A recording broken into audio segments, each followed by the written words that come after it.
का प्रयोग करेंगे, किस तरह से लोगों से क्या अपील करेंगे इलेक्शन को? देखिए, छठवें चरण का मतदान एक तरह से मतदान का यह आखिरी चरण की ओर धीरे धीरे हम लोग बढ़ रहे हैं।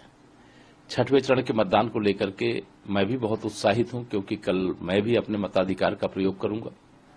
और जिनको कल मताधिकार प्रयोग करने का, अपने मत का प्रयोग करने का अवसर है, उनसे भी अपील करूंगा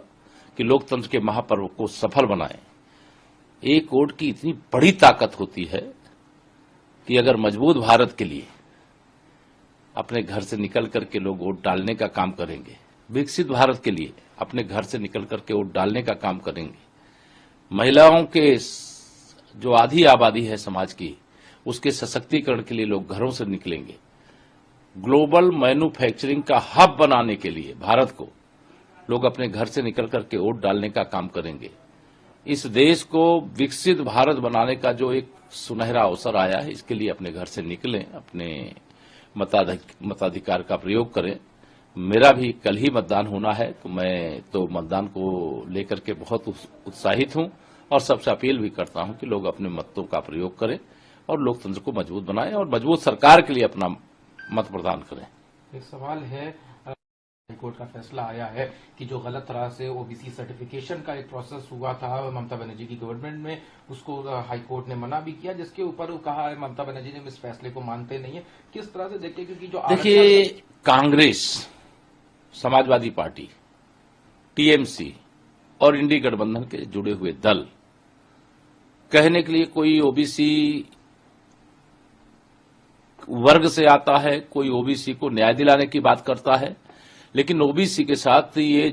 लगातार छल करने का काम किए हैं, धोखा देने का काम किए हैं। और जिस प्रकार से कल कोलकाता हाई कोर्ट ने 2010 से और 2024 के बीच में ओबीसी के प्रमाण पत्र विशेष तौर से घुसपैठियों को दिए गए, बना करके मुसलमानों को दिए गए, वह निश्चित तौर से ओबीसी के सीने पर खंजर भोंकने के समान है